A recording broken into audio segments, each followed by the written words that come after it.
सबसे पहले जीव की उत्पत्ति कहाँ पर हुई थी? समुद्र के पानी में। कहाँ हुई थी? समुद्र के पानी में।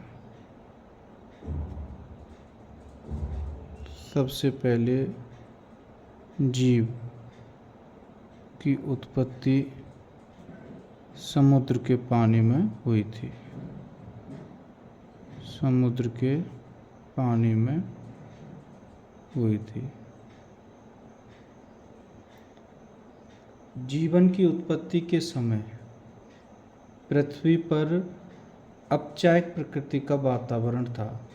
जब जीव की उत्पत्ति हुई थी तब पृथ्वी पर किस प्रकार का वातावरण था? औपचारिक प्रकृति का।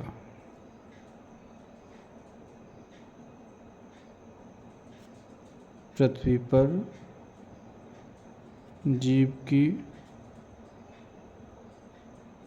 उत्पत्ति के समय औपचारिक प्रकृति का वातावरण था।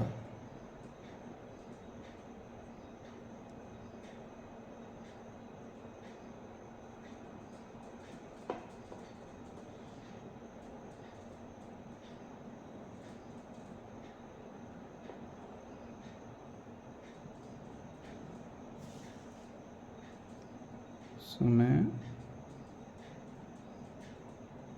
औपचारिक प्रकृति का वातावरण था। जब जीव की उत्पत्ति हुई थी सबसे पहले कहाँ पे हुई थी? समुद्र के अंदर। और प्रकृति का जो वातावरण कैसा था? औपचारिक प्रकृति का वातावरण था। पृथ्वी के वायुमंडल में सर्वप्रथम ऑक्सीजन किसने मुक्त की थी? साइनोबैक्टीरिया। इम्पोर्टेंट क्वेश्चन बनता है ये। पृथ्वी पर सबसे पहले ऑक्सीजन O2 ऑक्सीजन किसने मुक्त की थी?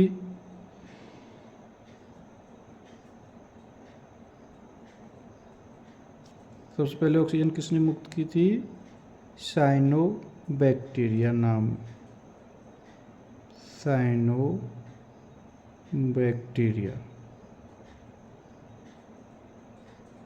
साइनोबैक्टीरिया ने सबसे पहले किसकी छोड़ा था ऑक्सीजन? सबसे पहले हमें कहाँ से मिली? साइनोबैक्टीरिया ने सबसे पहले पृथ्वी पर ऑक्सीजन मुक्त की थी।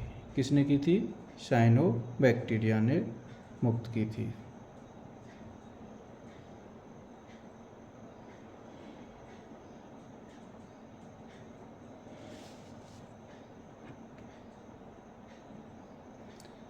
अब पूछ लेता है कई बार एग्जामिनर, संपूर्ण जो पादप जगत में ऐसे कौन से पादप हैं जो क्लोरोफिल नहीं होता है? जो पादपों में क्या नहीं होता? क्लोरोफिल नहीं होता। मतलब वो क्या नहीं करते? प्रकाश का संश्लेषण नहीं करते। किसका संश्लेषण नहीं करते हैं? प्रकाश का। ऐसे भी पादप हैं जो क्या करते हैं? प्रकाश का संश्लेषण नहीं करते हैं। उनमें कौन सा वो नहीं होता? क्लोरोफिल नहीं होता। उन पादपों का नाम क्या है अगर पूछता है तो? कवक। क्या नाम है? कवक और फंगस। दो नाम आते हैं, एक तो आता है कवक और दूसरा आता है फंगस। ये दोनों पादप क्या करते हैं? प्रकाश का संश्लेषण नहीं करते और क्लोरोफिल इनके अंदर नहीं होता है। जो हरे पादप होते हैं वो क्या करते हैं? क्लोरोफिल के कारण उनका रंग हरा होता है, लेकिन प्रकाश का क्या करते हैं? वो संश्लेषण करते हैं। पृथ्वी पर सरफेस जैविक विविधता भूमध्य ऐसा के आसपास जो है ट्रॉपिकल क्षेत्र में होती है। सबसे ज़्यादा जो पृथ्वी पर विविधता है, विविधता कैसे समझें हम? गर्मी है, वर्षा है, या अपने मौसम चेंज जो होता है सबसे ज़्यादा कहाँ होता है? भूमध्य रेखा के आसपास। यहाँ क्या होता है? प्रकाश का संश्लेषण ज़्यादा होता है, उत्पादकता क्या होती है? ज़्यादा होती है। भूमध्य रेखा जो होती है, कौन सी रेखा? भूमध्य रेखा। इसके आसपास इधर इधर सर्वाधिक क्या है? जैव विविधता है। क्या है? जैव विविधता है। सर्वाधिक जैव विविधता कहाँ है? भूमध्य रेखा के आसपास। यहाँ मौसम चेंज ज़्यादा होते हैं और यहाँ उत्पादन भी ज़्यादा होता है, फसल का हो चाहे और भी कोई उत्पादन हो, लेकिन सर्वाधिक जैव विविधता कहाँ पर होती है? भूमध्य रेखा के आसपास होती है। अब पृथ्वी के यहाँ दो पोल होते हैं, एक होता है नॉर्थ पोल, दूसरा होता है साउथ पोल। नॉर्थ पोल में और साउथ पोल में यहाँ क्या होती है? बर्फ़ पड़ती है। ये क्या है? भूमध्य रेखा है। इस भूमध्य रेखा के आसपास क्या होता है? प्रकाश का संश्लेषण ज़्यादा होता है, जैव विविधता ज़्यादा होती है, उत्पादकता भी अधिक पाई जाती है। पृथ्वी के चारों ओर जो वायु है, जो वायु का आवरण है, उसको क्या बोलते हैं? हम वायुमंडल बोलते हैं। वायु गैस का सममांगी मिश्रण कहलाते हैं। वायु क्या है? गैस का सममांगी मिश्रण, जिसमें कौन सी? ऑक्सीजन है, नाइट्रोजन है, हीलियम है, कार्बन डाइऑक्साइड है और बहुत सारी गैसें हैं, जल वाष्प है। अब पृथ्वी के चारों ओर वायुमंडल है, लेकिन चंद्रमा के चारों ओर वायुमंडल नहीं है। क्यों? ऐसा क्यों? पृथ्वी के चारों ओर वायुमंडल है लेकिन चंद्रमा के चारों ओर वायुमंडल नहीं है। क्यों नहीं है? क्योंकि पृथ्वी की जो द्रव्यमान है, m अर्थ ऑफ मास, चंद्रमा से क्या है? बहुत ज़्यादा है। पृथ्वी का द्रव्यमान चंद्रमा के द्रव्यमान से क्या है? बहुत ज़्यादा है। पहला पॉइंट। दूसरा क्या है? पृथ्वी का जो गुरुत्वाकर्षण त्वरण जो है ज़्यादा है, किसकी तुलना में? चंद्रमा की तुलना में। पृथ्वी का गुरुत्वाकर्षण त्वरण, त्वरण किसका? पृथ्वी का। कौन सा? गुरुत्वाकर्षण। गुरुत्वाकर्षण त्वरण पृथ्वी का कितना होता है? जो चंद्रमा के त्वरण से, किसके त्वरण से? चंद्रमा के त्वरण से कितना गुना होता है? लगभग 6 गुना होता है। कितना होता है? 6 गुना। यहाँ चंद्रमा का त्वरण गुणा कितना होगा? 6। अगर हम इसको दूसरे तरीके से लिखें तो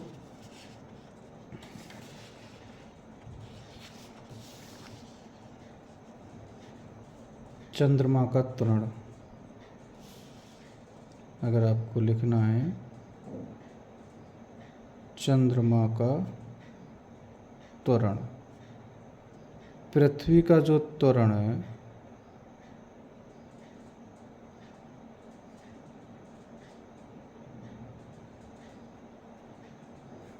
अपॉन में 6, मतलब चंद्रमा का जो त्वरण है, गुरुत्वाकर्षण त्वरण, कौन सा त्वरण? गुरुत्वाकर्षण त्वरण। पृथ्वी के गुरुत्वाकर्षण त्वरण का कितना? 6वां हिस्सा जो है चंद्रमा का गुरुत्वाकर्षण त्वरण है। पृथ्वी पर चंद्रमा का दाब जो है, पृथ्वी पर वायुमंडल का दाब चंद्रमा से क्या है? ज़्यादा। वायुमंडल दाब, वायुमंडल दाब पृथ्वी पर चंद्रमा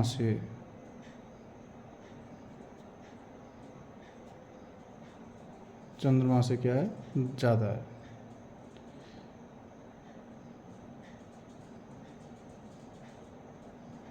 वायुमंडल दाब भी ज़्यादा है पृथ्वी का, उसका मास भी ज़्यादा है द्रव्यमान पृथ्वी का, गुरुत्वाकर्षण बल भी ज़्यादा है किसका, पृथ्वी का। अब पृथ्वी पर जो VRMS बोलते हैं अणुओं का, वो वेग जो है, वर्ग माध्यम मूल वेग जो है, चंद्रमा की तुलना में क्या है, कम है। VRMS जो है पृथ्वी का चंद्रमा से क्या है, कम है, और चंद्रमा का VRMS वेग ज़्यादा है। वर्ग मान इसको बोल देते हैं हम VRMS ज़्यादा किससे है, पृथ्वी के VRMS से ज़्यादा है। पृथ्वी पर गति जो है, पृथ्वी का वायुमंडल जो है, वर्ग माध्य मूल वेग जो है पृथ्वी का VEMS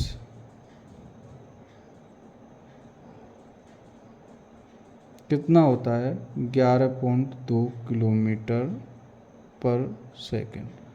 अगर गति किसी भी रॉकेट या प्लेन या किसी भी वस्तु की गति अगर 11.2 किलोमीटर पर सेकेंड है तो वो क्या करेगा, पृथ्वी का जो वायुमंडल दाब है उसको चीरते हुए ऊपर कोई भी रॉकेट जाता है तो पृथ्वी का वायुमंडल को क्रॉस करके आयन मंडल, समताप मंडल, क्षोभ मंडल को क्रॉस करते हुए चला जाता है ऊपर।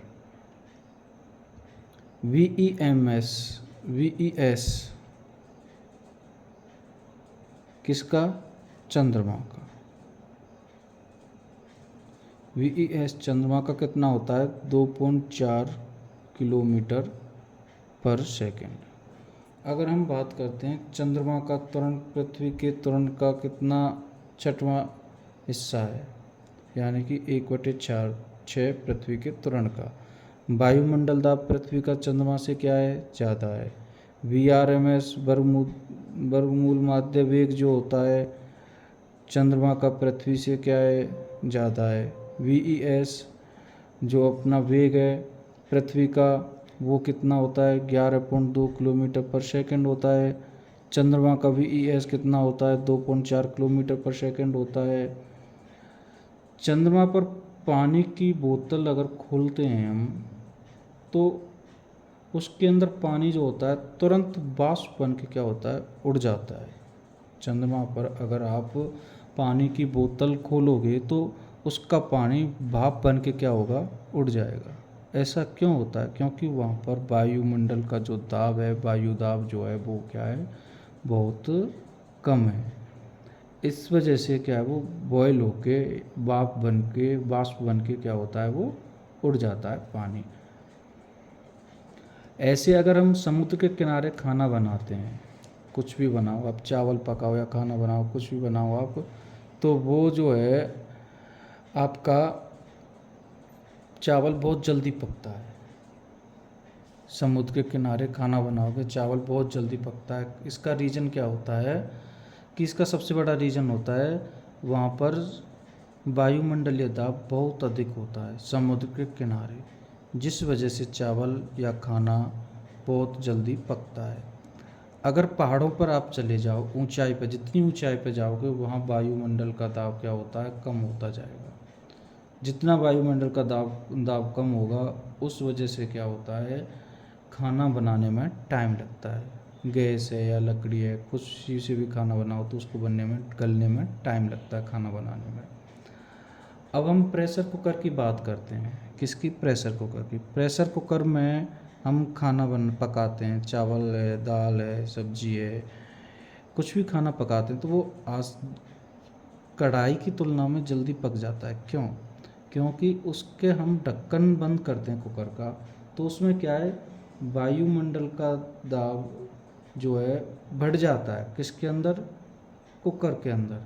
उसमें गैस, पानी उबलता है, वैसे पानी उबलता है तो कितना टेम्परेचर होता है, 100 डिग्री टेम्परेचर पर बॉयल होता है पानी, भाप बन के उड़ता रहता है।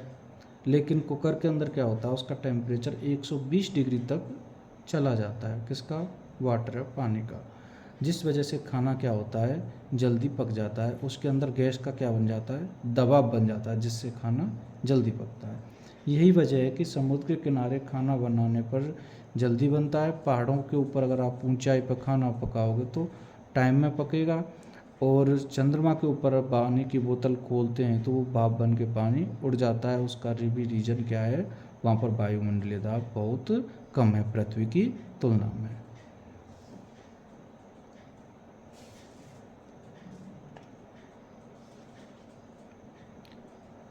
अब हम बात करते हैं किसकी, गैसों की। वायुमंडल में कौन कौन सी गैसें हैं। सर्वाधिक गैस कौन सी है वायुमंडल के अंदर, नाइट्रोजन। क्या है, नाइट्रोजन। ओजोन के परत जिसको बोलते हैं हम, वो धीरे धीरे वायु प्रदूषण के कारण क्या हो रही है, क्षय हो रही है। ये ओजोन की परत क्या होती जा रही है, पतली होती जा रही है, कटती हुई जा रही है। इससे क्या हो रहा है, सूर्य की जो किरणें हैं सीधी हमारे पृथ्वी के ऊपर पड़ रही हैं, पराबैंगनी किरणें, जिससे टेम्परेचर जो है पृथ्वी का लगातार बढ़ता हुआ जा रहा है।